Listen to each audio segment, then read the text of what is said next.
terrible football, similar to the way he did in their first game, but they were able to overcome it against an inferior Packers team, not said level of competition this past week from the Panthers. They are clearly the hottest team in football, and I love everything about the Panthers except Cam Newton.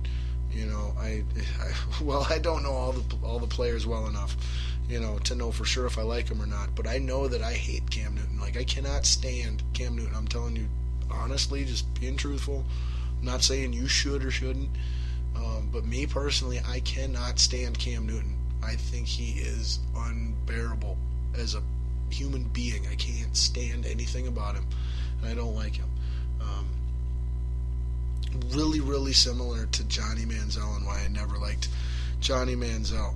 He had the whole just always cocky, celebrating everything he did with trademarked, celebration moves, and just, everything's about me, me, me, me, me. That's the same things I don't like about Cam Newton, same reasons why I can't stand Cam Newton. Has nothing to do with his abilities or inabilities as a football player. It has nothing to do with any other details of what makes him who he is as a person. It's strictly his personality. I don't like it, and that's just me. Like I said, I'm just being honest. I didn't need to share that with you, but it's part of who I am, and it's the truth. So why not? Own it. Be who you are. And to that extent, I guess I can a little bit. I don't know if respect's even the word. Understand. I guess I can a little bit understand Cam. He's not a complete mystery to me. I don't care for it. It's not my cup of tea. That's all. Nothing more. But he produced for his team. Defense produced for his team. The other team's quarterback produced for their team. And the Carolina Panthers, like I said, cruise to the Super Bowl, where they will be the favorite by almost a full touchdown probably to beat the Denver Broncos. A lot of people are going to say, expect a similar game to the Broncos Seahawks game. I disagree, because this year's Broncos team compared to the one that lost to the Seahawks 2 years ago is a completely different Broncos team. Completely.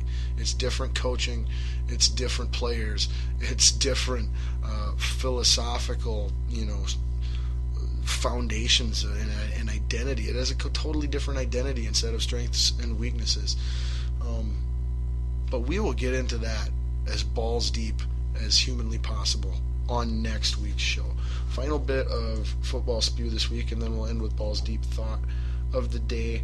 Vikings hired a new coach. His name is Pat Shurmur. He will be our new tight ends coach. So I thought that was interesting. I want to say he either was an offensive coordinator or had the chance to go be an offensive coordinator somewhere else, and is coming here to be a tight ends coach. So I think that speaks a lot. And Tony Sperano coming to be the offensive line coach. I think those names coming to be position coaches here really speak to how highly regarded and thought of and respected and beloved that Mike Zimmer as a head coach is in the NFL.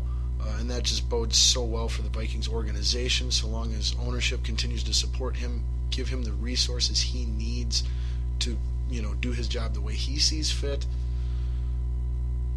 and stay out of his way. Sometimes the best way you can help a person is to just stay out of their way, really, in all honesty. Future looks really bright for the Vikings. Not to mention the new stadium is looking fantastic and dang near done and going to be incredible to go to. We've got all those things working for us as an organization to be one of the most desirable landing spots for free agents possible. So if we want to go that route, in how to add pieces to our team and make us better and take that next step, we have the dollars in the salary cap space to do it. We're sitting fantastic for salary cap space as a team, and we shouldn't have any problem convincing anyone we want that this is a great place for them to come play football.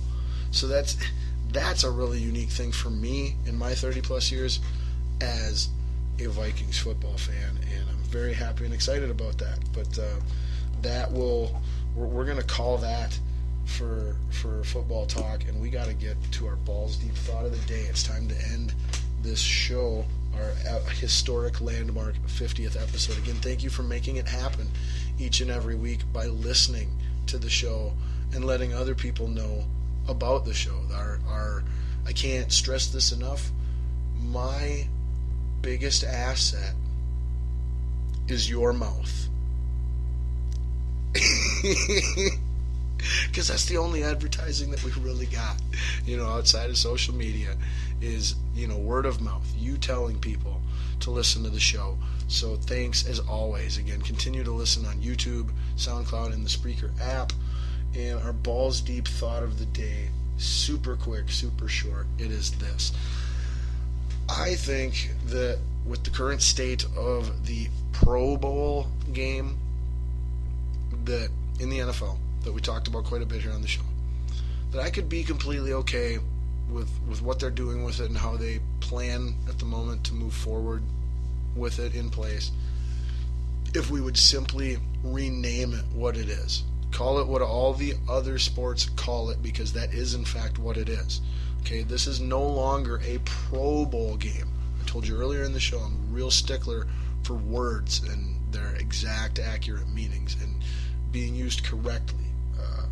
I'm like a grammar English junkie that way. But again, Pro Bowl suggests that it is all determined on your professionalism.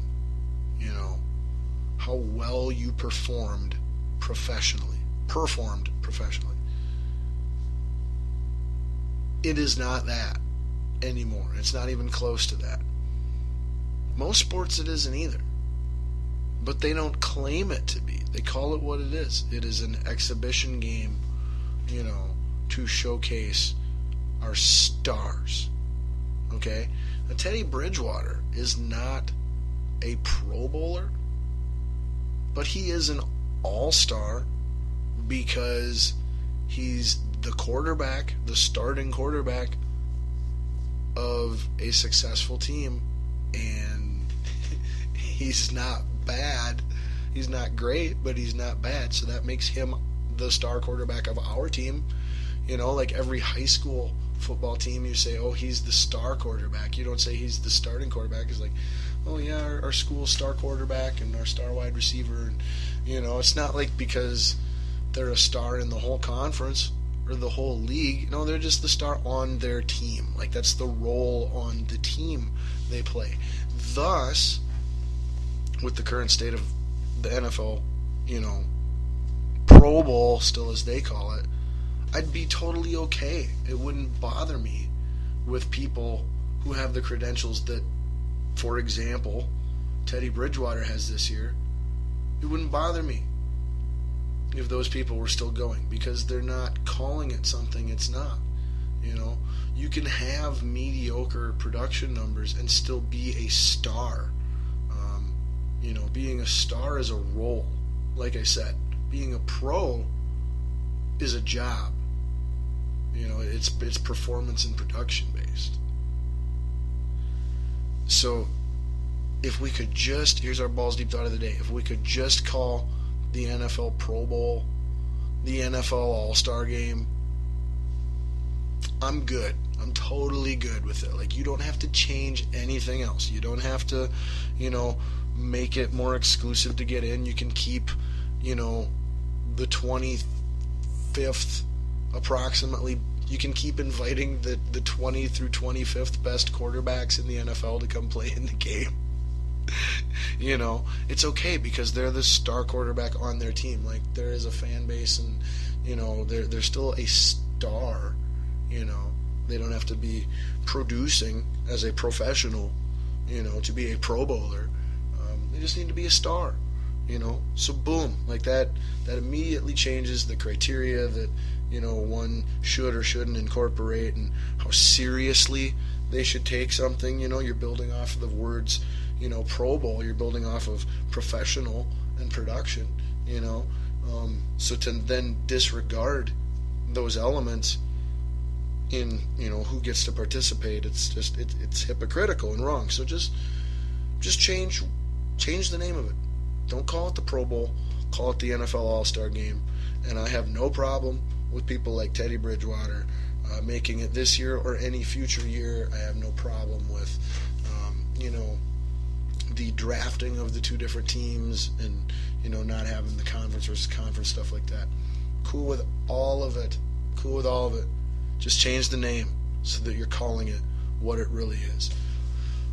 All right, that's it for me. I got to wrap this out. Sweet, just under 2 hours. It is possible. I can't believe it. Yay me.